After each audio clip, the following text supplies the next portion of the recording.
एक बड़ी डेवलपमेंट है कि भारत के जो प्राइम मिनिस्टर हैं नरेंद्र मोदी, उन्होंने ईरानी जो प्रेसिडेंट हैं सैयद इब्राहिम रईसी से डिस्कशन की है और इम्पोर्टेंट डिस्कशन है कि वो चाबहार पोर्ट और कनेक्टिविटी के हवाले से है। इंडिया के प्राइम मिनिस्टर नरेंद्र मोदी साहब और इब्राहिम रईसी साहब के बीच बातचीत हुई है। ये टेलीफोनिक कन्वर्सेशन क्यों इतनी सिग्निफिकेंट है?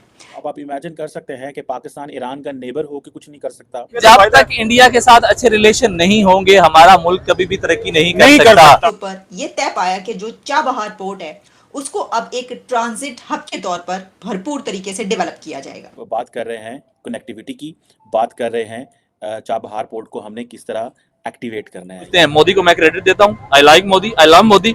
और जो खास तौर पर ईरान और इंडिया के ताल्लुकात हैं उनकी टाइज स्ट्रेंथनिंग करने की भी बात हुई, रिश्ते को मजबूत करने की। हमारी असल तो आई लाइक इंडिया, हमारी असल वो है, हमारे पुरखों हमारे आबाओ अजदाद वहीं के हैं, हमारा विरसा सारा वहीं है। तो जो सिचुएशन है जिसमें पाकिस्तान जो है वो है तो नेबर लेकिन किसी फायदे का नेबर नहीं है। उस बंदे ने अफगानिस्तान में इंफ्रास्ट्रक्चर बनाया हुआ है, वो बंदा किसी के दबाव में नहीं आता, वो बंदा ईरान से ट्रेड करता है, तो उसने अपने कंट्री के लिए बहुत कुछ किया हुआ है।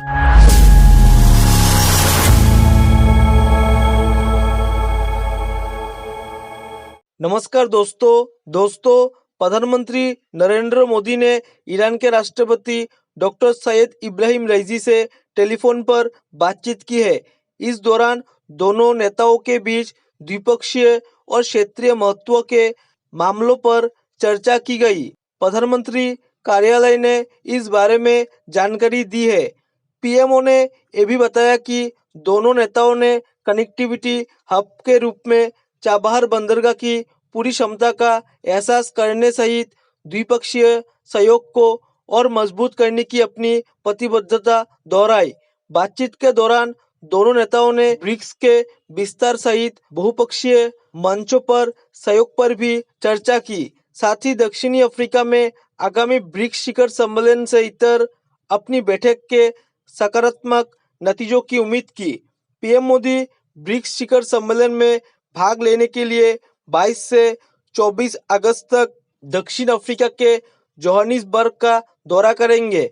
पीएम मोदी 25 अगस्त को ग्रीस के प्रधानमंत्री के निमंत्रण पर ग्रीस की आधिकारिक यात्रा करेंगे। 40 वर्षों में किसी भारतीय प्रधानमंत्री की ये पहली ग्रीस यात्रा होगी। अब पाकिस्तानी मीडिया ये चर्चा कर रहे हैं कि ईरान पाकिस्तान का पड़ोसी मुल्क होते हुए भी पाकिस्तान का मुंह नहीं लगाता। वही दूसरी ओर भारत और ईरान की दोस्ती को देखकर पाकिस्तानियों को मिर्ची लगी है। चलिए दोस्तों, इसी पर आगे पाकिस्तानी मीडिया के रिएक्शन देखते हैं। एक बड़ी डेवलपमेंट है कि भारत के जो प्राइम मिनिस्टर हैं नरेंद्र मोदी, उन्होंने ईरानी जो प्रेसिडेंट हैं सैयद इब्राहिम रईसी से डिस्कशन की है और इम्पोर्टेंट डिस्कशन है कि वो चाबहार पोर्ट और कनेक्टिविटी के हवाले से है। और क्योंकि दोनों जो लीडर्स हैं वो ब्रिक्स समिट में भी जा रहे हैं साउथ अफ्रीका इसी महीने अगस्त में, तो अब आप इमेजिन कर सकते हैं कि पाकिस्तान ईरान का नेबर हो के कुछ नहीं कर सकता और इंडिया ईरान का नेबर नहीं है, लेकिन वहाँ से बैठ के तो बात कर रहे हैं कनेक्टिविटी की, बात कर रहे हैं चाबहार पोर्ट को हमने किस तरह एक्टिवेट करना है। ये इंडिया एंड ईरान प्लान कर रहे हैं और मैंने आपको पहले भी कई दफ़ा इस हवाले से बात की होगी आपसे कि ये जो सिचुएशन है जिसमें पाकिस्तान जो है वो है तो नेबर लेकिन किसी फ़ायदे का नेबर नहीं है इंडिया के लिए, ईरान के लिए। उधर आज एक बहुत बड़ी डेवलपमेंट है और वो ये है कि ईरानी जो फॉरेन मिनिस्टर आमिर अब्दुल्लाहिन जो हैं, उनकी सऊदी क्राउन प्रिंस मोहम्मद बिन सलमान से मुलाकात हुई है। ये ऑप्टिक्स आपकी सोच से ज़्यादा इम्पोर्टेंट है। ये हिस्ट्री है, ये हिस्ट्री बन चुकी है। आप इसको अगर देखें कि ये the history has been written, तारीख लिख करती है, ठीक है जनाब। और ये हमारे लिए, हमने पूरी ज़िंदगी ये मंजन बेचा कि जी वो हम ईरान से जो है वो गैस नहीं ले सकते, फ़लाँ मुल्क से हम कारोबार नहीं कर सकते, ईरान के साथ हम इंगेज नहीं हो सकते, कारोबार नहीं हो सकते और हम वहाँ से ये तेल नहीं ले सकते because of all that thing. India और ईरान जो है वो चाबहार पोर्ट तो पोर्ट, वो तो एक यूरेशियन कनेक्टिविटी की बातें हो रही हैं, ठीक है। आज जो चाबहार पोर्ट है वो ऑपरेशनल है, ठीक है, लेकिन इसका जो जिसे वो कहते हैं ना कि यूएस सैंक्शंस की वजह से ज़ाहिर बात है चीज़ें जो हैं उस तरह नहीं चल पा रही। इंडिया भले जो भी है लेकिन उस तरह वो नहीं काम कर पा रहा। अब आप ये देखें कि इंडियंस को तो कहीं न कहीं पे because of strategic autonomy, financial dependence नहीं है अमेरिका के ऊपर और बाकी ममालिक के ऊपर, गो के ट्रेड और बाकी चीज़ों में तो ज़रूर मौजूद है।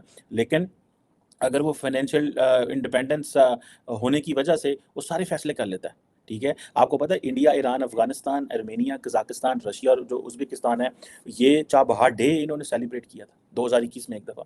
कि जो इंडिया और ईरान हैं उनके रिलेशंस ये पहले से ही मालूम है सबको कि बहुत अच्छे रिलेशंस हैं। अब हुआ कुछ यूं है कि इंडिया के प्राइम मिनिस्टर नरेंद्र मोदी साहब और इब्राहिम रईसी साहब के बीच बातचीत हुई है। ये टेलीफोनिक कन्वर्सेशन क्यों इतनी सिग्निफिकेंट है?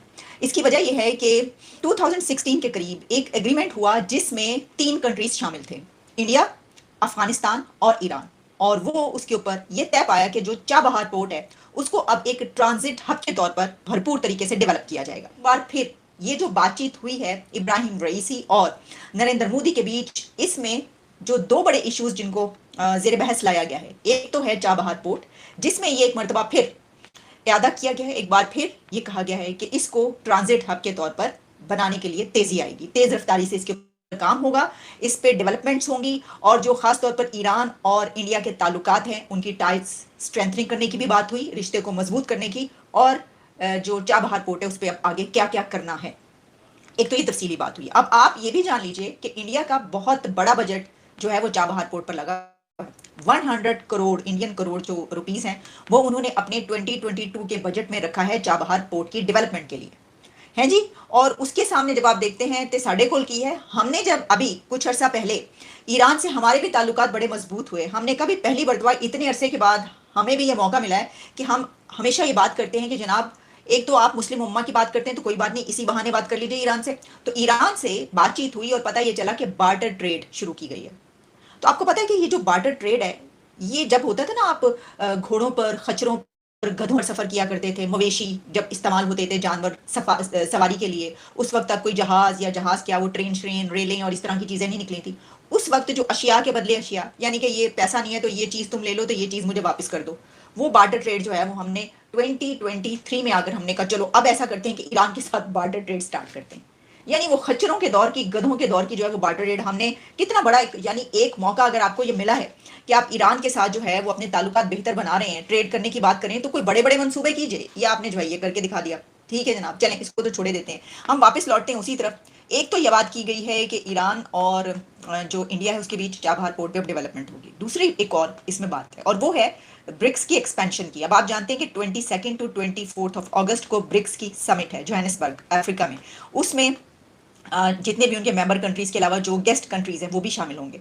तो इसमें जो टॉक हुई है इब्राहिम रईसी और नरेंद्र मोदी के बीच, उसमें ये भी एक चीज सामने आई है कि जो इसको एक्सपेंड करना है, इसमें कौन कौन से कंट्रीज शामिल होना चाह रहे हैं, जिसमें ईरान का ये कहना है कि वो तो सबसे पहले इसमें सबसे आगे खड़े हैं। इसकी वजह यह है कि वो हमेशा से ये चाह रहे हैं कि वो इसके अंदर शामिल हों।